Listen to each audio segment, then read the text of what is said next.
பாய் ஃப்ரெண்டா? எல்லாருக்கும் வணக்கம். நான் உங்கள் சக்தி. இந்த வீடியோவில் வந்து பார்த்தீங்கன்னா யூடியூப்ல கிடைக்கக்கூடிய அதுவும் ஃப்ரீயாக பார்க்கக்கூடிய 5 கிரைம் த்ரில்லர் படம் தான் வந்து சொல்ல போகிறேன். இந்த 5 படங்களுமே தமிழ் டப்பிங்கில் இருக்குது. 5மே ஒர்த்தான படம். நீங்கள் ஃப்ரீயாகவே வந்து பார்க்கலாம். வாங்க இப்போ நம்ம லிஸ்ட்டுக்கு போயிடலாம். இதில் நம்ம முதல்ல சொல்ல போகிற படம் 2019 ஹாலிவுட்டில் ரிலீஸ் ஆன ICU. இப்போ இந்த படத்தினுடைய ஒன்லைன ஸ்டோரி என்ன அப்படின்றது வந்து பார்த்துடலாம். படத்தினுடைய ஆரம்பத்திலே ஒரு பையன் வந்து சைக்கிள் வந்து போயிட்டு இருக்காப்ல. திடீர்னு ஒரு இடத்துக்கிட்ட வந்தோடனே அவரோட டோட்டலாக வந்து தூக்கி எரிஞ்சிருது. அது எந்த விதமான அமானுஷ சக்தி அப்படின்றது யாருக்குமே வந்து தெரியல. இதே மாதிரியான தொடர்ந்து பையன்கள் வந்து காணா போய்கிட்டே இருக்காங்க. இந்த கேஸை கையில் எடுக்கிற நம்மளுடைய ஹீரோ யார் வந்து இந்த பசங்களெல்லாம் கடத்துறா, இதுக்கு பின்னாடி ஆள் இருக்காங்களா இல்லை அமானுஷங்கள் இருக்கா அப்படின்றத கண்டுபிடிச்சாரா இல்லையா அப்படின்றதான் இந்த படத்தினுடைய ஒன்லைன ஸ்டோரி. இந்த படத்தை பொறுத்த வரைக்கும் கதைக்களம் அண்ட் ஸ்க்ரீன் பிளே வேற லெவலில் சும்மா தெரிக்க விட்டுருப்பாங்க. படம் பார்த்துட்டு இருக்கும்போது இது ஹாரர் படமா இல்லை ஒரு மிஸ்ட்ரி த்ரில்லர் படமானு உங்களுக்கே வந்து கன்ஃபியூஸ் ஆகும். அந்த அளவுக்கு வந்து நொறுக்கி விட்டுருப்பானுங்க. ஹீரோவோட பெர்ஃபார்மன்ஸ்லாம் வந்து வேற லெவலில் இருக்கும்.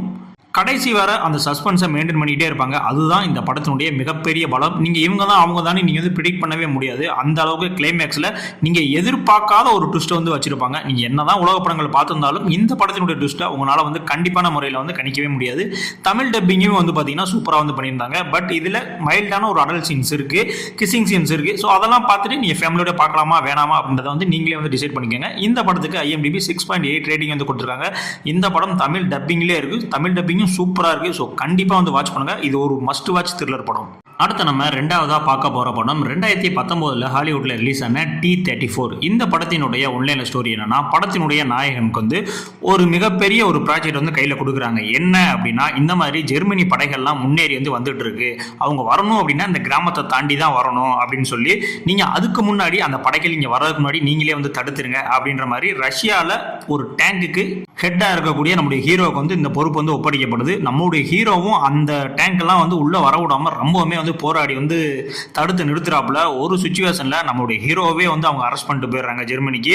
அதுக்கப்புறம் தலைவன் அங்கிருந்து எப்படி தப்பிச்சாரு, அதுக்கப்புறம் நடந்த சம்பவங்கள் தான் இந்த படம். இந்த படத்தை பொறுத்த வரைக்கும் ப்ரொடக்ஷன் டிசைன் வேற லெவல்ல வந்து வச்சிருப்பாங்க.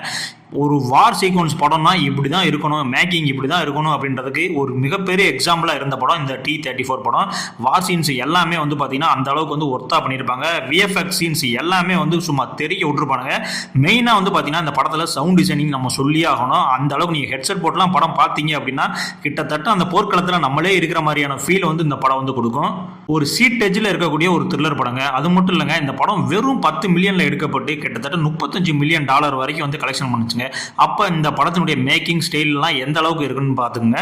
நீங்க வந்து ஒரு சீட்டேஜ் த்ரில்லர் பார்க்கணும், ஒரு வார் ஆக்ஷன் மூவிலாம் பார்க்கணும் அப்படின்னா கண்டிப்பா அந்த படத்தை எடுத்து பாருங்க. இந்த படத்துல ஒரு இன்னொரு பிளஸ் என்னன்னா, இந்த படத்துல காட்டக்கூடிய எல்லா சீன்ஸ், எல்லா காட்சி அமைப்புகள் எல்லாமே வந்து பாத்தீங்கன்னா செட்டு போட்டு தான் எடுத்திருக்காங்கன்னு சொல்றாங்க. உண்மையிலே இங்க படம் பாருங்க, உண்மையிலே இதெல்லாம் செட்டு போட்டு எடுத்ததா அப்படின்னு வாயை பொழுதுருவீங்க. அந்த அளவுக்கு வந்து மேக்கிங்ல வந்து நொறுக்கி விட்டுருப்பானுங்க. இந்த படத்துக்கு IMDb 6.8 ரேட்டிங் வந்து கொடுத்துருக்காங்க. இந்த படமும் தமிழ் டப்பிங்லேயே இருக்கு. இந்த படம் கண்டிப்பான முறையில் நீங்க பார்க்க வேண்டிய ஒரு த்ரில்லர் படம்.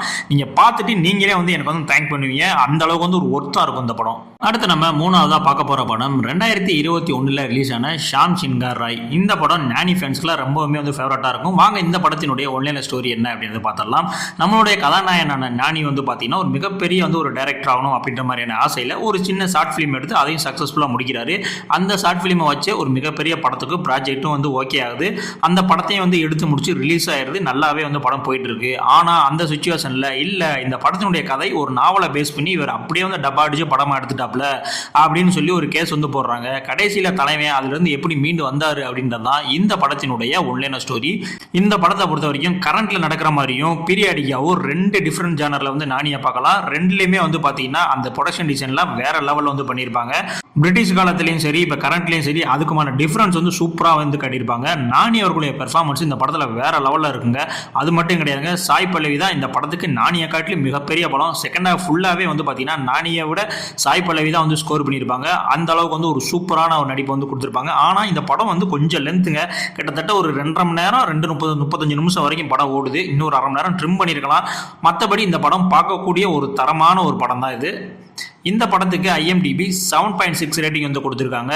இந்த படமும் யூடியூப்ல உங்களுக்கு ஃப்ரீயாவே கிடைக்குது. ஸோ கண்டிப்பான முறையில் இந்த படத்தையும் நீங்க வாட்ச் பண்ணலாம். ஓரளவுக்கு ஒரு ஒர்த்தான ஒரு த்ரில்லர் தான் இது. அடுத்து நம்ம நாலாவதா பார்க்க போற படம் 2021 மலையாளத்தில் ரிலீஸ் ஆன நிழல். இந்த படத்தினுடைய ஒன்லைன ஸ்டோரி என்னன்னா, படத்தினுடைய நாயகன் வந்து பாத்தீங்கன்னா ஜட்ஜா இருக்காப்புல. அவருக்கு ஒரு சுச்சுவேஷன்ல ஒரு சின்ன ஆக்சிடென்ட் மாதிரி ஆயிடுது. அதுல இருந்து அவர் வந்து ரிகவர் ஆகி இப்போ ஒரு நல்ல நிலைமையில தான் இருக்காப்புல. ஆனா அவர் வந்து ஒரு சின்ன பையனை வந்து சந்திக்கிறாப்புல. அந்த பையன் வந்து நிறைய ஒரு கிரைம் கதை மாதிரி சொல்லிக்கிட்டே இருக்காப்புல. அப்புறம் தான் வந்து அவர் புரிய ஆரம்பிக்குது, இதை பார்த்தா சாதாரண கதை மாதிரி தெரியல, இதுக்கு பின்னாடி ஏதோ மர்மங்கள் இருக்கு அப்படின்ற மாதிரி நினைச்சு அதை என்னன்னு கண்டுபிடிக்கிறதுக்கு உள்ள இறங்குறாப்புல. அதுக்கப்புறம் படத்துல என்ன நடந்துச்சு அப்படின்றதான் இந்த படத்தினுடைய ஒன்லைன ஸ்டோரி. இந்த படத்தினுடைய மிகப்பெரிய பலமே வந்து பாத்தீங்கன்னா கதை தாங்க. அந்த அளவுக்கு வந்து ஒரு தரமான ஸ்கிரிப்ட், தரமான ஸ்கிரீன் பிளேல இந்த படத்தை வந்து கொடுத்துருப்பாங்க. படத்துல நடிச்ச நயன்தாராவாகட்டும், குஞ்சக்க போகன் ஆகட்டும், அந்த குழந்தையாகட்டும், இந்த 3 பேரோட ஆக்டிங் இந்த படத்துல வேற லெவல்ல இருக்கும். மெயினா வந்து பாத்தீங்கன்னா எனக்கு ரொம்ப பிடிச்சது பிஜிஎம்மும் அந்த ஸ்கிரீன் பிளேவும் தான். இப்போவுமே வந்து பார்த்தீங்கன்னா அந்த பிஜிஎம் கரெக்டாக செம்மையாக வந்து கூஸ் பம்ப்ஸ் ஆகும். படத்தில் நிறைய சீன்ஸ் வந்து நைட் சீக்வன்ஸாகவே வந்து பண்ணியிருப்பாங்க. அது எல்லாமே வந்து சூப்பராகவே எடுத்திருந்தாங்க. படத்தில் ட்விஸ்ட் அண்ட் டான்ஸும் வந்து நிறையா இருக்குது. ஓரளவுக்கு உங்களால் கணிக்க முடியாத ஒரு ட்விஸ்ட்டாக தான் இருக்கும். நீங்கள் வேணால் ட்ரை பண்ணி பாருங்கள். இந்த படம் தமிழ் டப்பிங்கும் வந்து சூப்பராக பண்ணியிருக்காங்க. இந்த படத்துக்கு IMDb 6.3 ரேட்டிங் வந்து கொடுத்துருக்காங்க. இந்த படமும் யூடியூப்ல தமிழ் டப்பிங்லேயே இருக்குது. கண்டிப்பாக இந்த படத்தை வந்து வாட்ச் பண்ணுங்கள். உங்களை எந்த விதத்துலையும் இந்த படம் வந்து ஏமாத்தாதுங்க. ஃபைனலாக நான் சொல்ல போகிற படம் 2022 ரிலீஸ் ஆன டாக்டர் 56. இந்த படத்தினுடைய ஒன்லைன் ஸ்டோரி என்னன்னா, படத்தினுடைய நாயகியான பிரியாமணி வந்து ஒரு CBI ஆஃபீஸராக வந்து வராங்க. ஒரு மர்டர் நடக்குது, இந்த கொலை வந்து யார் பண்ணியிருப்பா அப்படின்ற மாதிரி வந்து இன்வெஸ்டிகேஷன் பண்ணும்போது இந்த ஹீரோ தான் பண்ணியிருப்பாப்ல அப்படின்னு சொல்லிட்டு ஹீரோ மேலே வந்து போடுறாங்க. பட் ஹீரோவை அரெஸ்ட் பண்ண பிறகும் நிறைய மர்டர் வந்து திரும்ப நடந்துட்டு இருக்கு. அதுவும் டாக்டராக பார்த்து வந்து கொண்டுகிட்டு இருக்கான். ஸோ இதெல்லாம் வந்து எதுக்கு நடக்குது, யார் கொலை பண்ணுறான், இந்த இதுக்கு பின்னாடி இருக்க காரணங்கள் என்ன, இதை எல்லாத்தையும் பிரியாமணி அவர்கள் கண்டுபிடிச்சாங்களா இல்லையா அப்படின்றதான் இந்த படத்தினுடைய ஒன்லைன ஸ்டோரி. இந்த படத்துல பிரியாமணி அவர்களுடைய பெர்ஃபார்மன்ஸ் உண்மையிலே வந்து சூப்பரா வந்து பண்ணியிருந்தாங்க. ஸ்கிரீன் பிளேயுமே வந்து பாத்தீங்கன்னா இந்த மெடிக்கல் சார்ந்த மெடிக்கல் மாஃபியால என்னென்னலாம் நடக்கும், ஒரு மாத்திரை வந்து நீங்க உள்ள கொண்டு வரீங்க அப்படின்னா அது மக்களுக்கெல்லாம் எப்படி கொடுத்து டெஸ்ட் பண்றாங்க அப்படின்ற மாதிரியான நிறைய விஷயங்களை நிறைய டீட்டெயிலோடவே வந்து இந்த படத்துல வந்து கொடுத்துருந்தாங்க. இதன் மூலமா வந்து பாத்தீங்கன்னா ஒரு டேப்லெட்டின் கூடிய, அதாவது ஒரு டேப்லெட்ல இருக்கக்கூடிய அந்த அவேர்னஸ் இருக்குல்ல, ஸோ அந்த மாதிரி விஷயங்கள்லாம் வந்து நிறையவே வந்து நீங்க தெரிஞ்சுக்குவீங்க. அது மட்டும் இல்ல, இது ஒரு உண்மை சம்பவத்தை பேஸ் பண்ணி எடுக்கப்பட்ட படம் அப்படின்ற மாதிரி சொல்றாங்க. படத்தில் ட்விஸ்ட் அண்ட் டர்ன்ஸுமே இருக்கு, ரொம்ப நல்லாவே அதை பிளேஸ் பண்ணியிருந்தாங்க. அது மட்டும் இல்லை, கிளைமேக்ஸுமே வந்து பார்த்தீங்கன்னா சூப்பராக இருந்துச்சுங்க. தமிழ் டப்பிங் வெர்ஷனுமே வந்து நல்லாவே வந்து பண்ணியிருந்தாங்க. டைலாக்ஸ் எல்லாமே வந்து பார்த்தீங்கன்னா சூப்பராக இருந்துச்சு. இந்த படத்துக்கு IMDb 6.7 ரேட்டிங் வந்து கொடுத்துருக்காங்க. இந்த படமும் தமிழ் டப்பிங்கில் யூடியூப்லேயே வந்து அவைலபிளாக இருக்குது. ஸோ பார்க்கணும் அப்படின்னா கண்டிப்பாக இந்த படத்தையும் பாருங்கள்.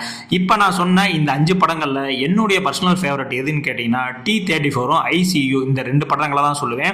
இந்த 2 படங்களுமே நீங்கள் மிஸ் பண்ணாமல் பார்க்கக்கூடிய ஒரு தரமான படங்க. இந்த 2 படம் நீங்க பார்த்துட்டீங்க அப்படின்னா கண்டிப்பா வந்து நீங்களே வந்து தேங்க் பண்ணுவீங்க. ப்ரோ செம்மையான படம் ப்ரோ. அது மட்டும் இல்லாம உங்களுக்கு இந்த 5 படங்கள்ல எது உங்களுடைய ஃபேவரட் அப்படின்றது கமெண்ட்ஸ்ல சொல்லுங்க. ஒருவேளை பார்க்கல அப்படின்னா கண்டிப்பா பார்த்துட்டு வந்து நம்மளுடைய கமெண்ட்ஸ் வந்து பதிவு பண்ணுங்க. இது மாதிரி யூடியூப்ல ஃப்ரீயா கிடைக்கக்கூடிய படங்களுடைய லிஸ்ட் வந்து நான் வந்து பிளேலிஸ்ட் வந்து கிரியேட் பண்ணியிருக்கேன். ஸோ நீ அதை வந்து செக் பண்ணிட்டு யூடியூப்ல ஃப்ரீயா தமிழ் டப்பிங்ல இருக்கக்கூடிய படங்களை நீங்களும் பார்த்து வந்து என்ஜாய் பண்ணுங்க. அது மட்டும் இல்லாம நம்மளுடைய சேனல்ல வந்து பாத்தீங்கன்னா போலீஸ் இன்வெஸ்டிகேஷன் த்ரில்லர், அதாவது ஒரு கொலை விசாரணை படங்கள், ஒரு மர்டர் இருக்கும், அதை தொடர்ந்து வந்து போலீஸ் வந்து விசாரணை பண்ணுவாங்கல்ல, அந்த மாதிரியான படங்களுடைய லிஸ்ட்டும் வந்து நான் வந்து போஸ்ட் பண்ணியிருக்கேன். அதற்கான லிங்க் வந்து பார்த்தீங்கன்னா நம்மளுடைய பிளேலிஸ்ட்ல இருக்கு. ஸோ அதையும் வந்து மிஸ் பண்ணாம அதை வந்து வாட்ச் பண்ணுங்க. இதே மாதிரியான அடுத்த ஒரு வீடியோல உங்களை கண்டிப்பாக சந்திக்கிறேன்.